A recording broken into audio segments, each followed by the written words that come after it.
श्री राम समर्थ. समर्थांनी एक सुंदर असा बोध आपल्यासाठी प्राप्त करून दिलेला आहे. धैर्य धरणाऱ्याला नेहमी सुवार्ता ऐकण्यास मिळते, चांगली बातमी ऐकायला मिळत असते. समर्थ म्हणाले, आपण आपल्या जीवनात जर पाहायला गेलो, आपण संयम धरत नाही, धीर धरत नाही. धैर्य धरणाऱ्याला नेहमी चांगली बातमी ऐकायला का मिळत असते? कारण आपण ज्याप्रमाणे एखाद्या वेळी कार्य करत आहोत, ते कार्य करत असताना मध्ये आपल्याला ब्रेक असावा, तरच आपल्याला ते काम पुढे नेण्यास मदत होईल. म्हणजेच काय, जर आपण सातत्याने काम केलं तर ते काम सुद्धा आपलं होईलच, परंतु आपलं शरीर आपल्याला साथ देणार नाही. 8 तासाचं काम आहे, आपण 12 तास केलं, 12 तास ड्युटी आहे, 12 तास आपण केलं, ते काम आपण पूर्ण केलं, परत आपण बघा ओव्हर टाईम करायला जातो. कारण मला पैसे मिळाले पाहिजे, पैसे तर मिळतीलच, परंतु आपण शरीराला त्रास देत आहोत. पुन्हा आपल्याला उद्या सकाळी उठून इथे यावंच लागणार आहे. मग शरीर आपलं काय झालं, शेवटी कमजोर झालं. शरीराने आपल्याला साथ दिली नाही, कारण आपण आपले 12 तास काम करून आपण ओव्हर टाईम सुद्धा केलं. घरी यायला आपल्याला उशीर झाला, सकाळी उठायला उशीर झाला, परंतु आपण संयम धरला नाही. दुसरी गोष्ट, जर आपण ब्रेक घेतला असता, जर आपले 8 तास किंवा 12 तासाचं काम केलं असतं, तर आपण घरी लवकर पोचलो असतो आणि विश्रांती घेऊन सकाळी आपण लवकर निघालो असतो. तसंच शाळेमध्ये प्रत्येक लेक्चर असतात, अर्धा तासाचे असतात, पाऊण तासाचे असतात, परंतु ते आपण प्रत्येक पिरियड असतील किंवा प्रत्येक लेक्चर असेल आपण अटेंड करत असतो. आणि त्यामध्येच आपल्याला काय होतं, एक पिरियड संपलं, 1 तास झाल्यावर बघा, एक लेक्चर संपल्यावर दुसरे लेक्चर सुरू होतं. त्यामध्ये आपण काय करत असतो बघा, 5 ते 6 विषय असतात, त्यांचं लेक्चर लगातार होत नाही. 2 लेक्चर झाल्यानंतर एक मधली सुट्टी असते, किंवा 3 लेक्चर झाल्यानंतर मधली सुट्टी असते. का ब्रेक द्यावा लागला? जर सातत्यानं आपण प्रत्येक लेक्चर अटेंड करत गेलो, सगळं डोक्याच्या वरून जाईल, काय शिकवलं ते सुद्धा माहीत पडणार नाही. म्हणून धैर्य धरलं पाहिजे, धीर धरला पाहिजे, संयम असणं गरजेचं आहे. काय शिकवलंय त्याचं मनन आपल्याला करता आलं पाहिजे. नुसतं आपण गेलो वर्गामध्ये आणि नुसतंच आपण लेक्चरला बसलेलो आहोत, सर्व विषय आपण अटेंड केलेले आहेत, सर्व लेक्चर आपण अटेंड केले, परंतु काय शिकवलं तेच आपल्याला कळत नाही. आपल्याला कोणी विचारलं तर आपल्याला ते सुद्धा सांगता येत नाही. मग आपण विचार करतो, झालं का ते लेक्चर संपलं असेल, काहीतरी शिकवलं हे एवढं मात्र नक्की, परंतु काय शिकवलं, कोणता विषय, कोणता लेसन आपल्याला शिकवलं, हेच जर माहीत नसेल मग उपयोग काय? बरोबर की नाही? आपल्यामध्ये संयम जर असेल तर नेहमीच चांगली बातमी ऐकण्यास मिळत असते. याचा अर्थ काय? चांगली बातमी केव्हा आपल्याला कळत असते? आपण चांगलं काम करू तेव्हाच. कारण आपण कुठल्याही गोष्टीमध्ये संयम धरत नाही. आणि दुसरी गोष्ट म्हणजे,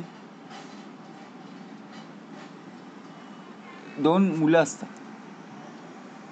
बघा, दोघं जण अभ्यास करत असतात, परंतु अभ्यास करत असताना एक मुलगा दररोज शाळेतून घरी आल्यावर बॅग ठेवायचा आणि खेळायला जायचा, आणि दुसरा मात्र शाळेतून घरी आल्यावर परत अभ्यास.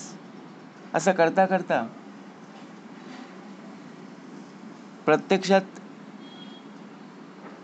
अभ्यास करत असताना त्या मुलाला वाटायचं, अरे हा बॅग ठेवतो आणि मैदानात निघून जातो. मग परत आल्यावर हा अभ्यास कधी पूर्ण करतो? मला तर अभ्यास करायला वेळ पण मिळत नाही. कारण शाळेतला अभ्यास असतो, क्लासचा अभ्यास असतो, परत वाचन कधी करायचं, दिलेला गृहपाठ कधी पूर्ण करायचा. परंतु या विद्यार्थ्याचा पण अभ्यास पूर्णपणे होतो. मग असं का होतं?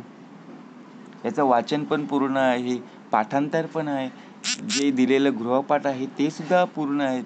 क्लास असो किंवा शाळेमधला अभ्यास असो. मग असं का पूर्ण होतं? कारण त्याने जीवनामध्ये संयम धरलाय, धीर धरलेला आहे.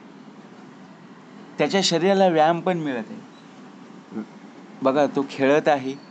खेळण्याने काय होतं? मन प्रसन्न होतं. सर्व प्रकारचे टेन्शन, चिंता दूर होतं आणि पुन्हा परत अभ्यासाला सुरुवात करतो.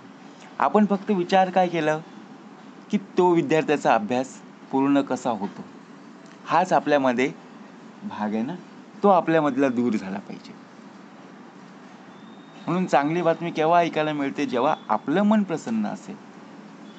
परंतु आपलं मन जर प्रसन्न नसेल तर शेवटी बघा, बरोबर की नाही? म्हणजेच भाग काय दिलेला आहे? आपण फक्त विचार करायचा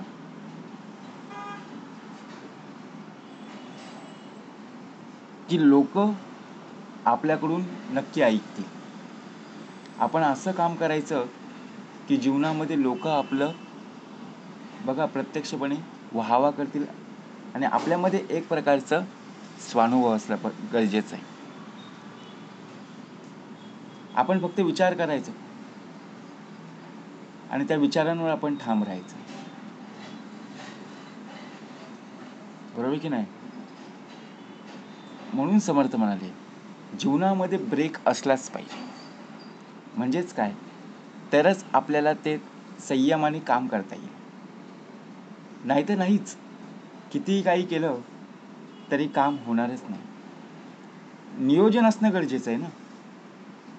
नियोजनच नसेल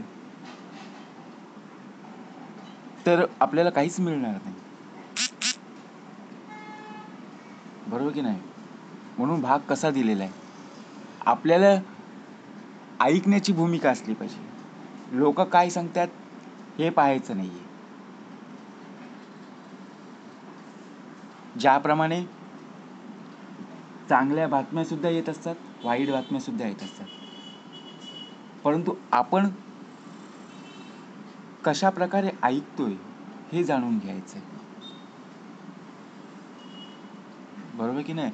म्हणून भाग दिलेला आहे. धीर धरला पाहिजे. कुठलीही गोष्ट असू दे. जर वेळेवर काम होत नसेल, धीर धर, पण मनामध्ये वाईट विचार आणू नकोस. काम होत नसेल, संयम राख. ते काम तुझं पूर्ण झाल्याशिवाय राहणार नाही. परंतु जर घाई गडबडीत काम केलंस तर त्याचं बघा फळ आपल्याला चांगल्या प्रकारे मिळणार नाही, एवढं मात्र निश्चित आहे. परंतु काम करत असताना मन लावून काम कर, तर आपल्याला ते काम मनासारखं होऊन जाईल. परंतु जर आपण विचार जर केला की मला हे काम पूर्ण करायचं आहे, परंतु काम पूर्ण करत असताना लक्ष देऊन काम कर, तरच आपल्याला त्यामध्ये चांगली बातमी ऐकायला मिळेल. लोक काय बोलतील याचा विचार करत बसू नको. ते शेवटी लोक आहेत. लोकांचा विचार करणं हे कोणाच्या हातात नसतं. बरोबर की नाही? म्हणून आयुष्यामध्ये धीर धरा, धैर्य आपण राखलं पाहिजे, संयम आपण राखला पाहिजे. आपण कुठे प्रवासाला जात असो तर प्रवासाला जात असताना आपण विचार केला पाहिजे की आपल्याला कुठे पोचायचं आहे. तेव्हा वेळे अगोदरच आपण नियोजन करणं गरजेचं आहे आणि वेळेतच आपण पोहोचणं याची मात्र गॅरंटी आहे. संयम राखला पाहिजे की आपल्याला प्रवास करायचा आहे, येणारी ट्रेनसुद्धा वेळेवरच येईल. परंतु आपण आपल्या आयुष्यामध्ये काय करत असतो? ट्रेन वेळेवर येत नाही. मग आपल्या डोक्यामध्ये चलबिचल, वेळेवर पोचायचं होतं किंवा एखाद्या वेळी अनेक कारणं येत असतात. मग जबाबदारी कोणी घ्यायची? शेवटी आपण आपलं काम करणं गरजेचं आहे ना. आपण आपल्या पद्धतीने जर काम केलं, मनासह विश्रांती आणि समाधानात मनामध्ये येणारे जे विचार आहेत ना, ते बाजूला सारले पाहिजेत. आणि ज्याप्रमाणे आपण आपल्या परीने आपण ऐकतो, ते ऐकण्याची जी वृत्ती आहे ना, ती आपण बदलली गेली पाहिजे. तरच आपण आपल्या जीवनामध्ये चांगल्या बातम्या, चांगलं बोलणारी लोकं, त्यांचा स्वभाव आपल्याला पटू शकतो. म्हणून समर्थ म्हणाले, धैर्य धरणाऱ्याला नेहमी चांगली बातमी ऐकण्यास मिळत असते. जय जय रघुवीर समर्थ.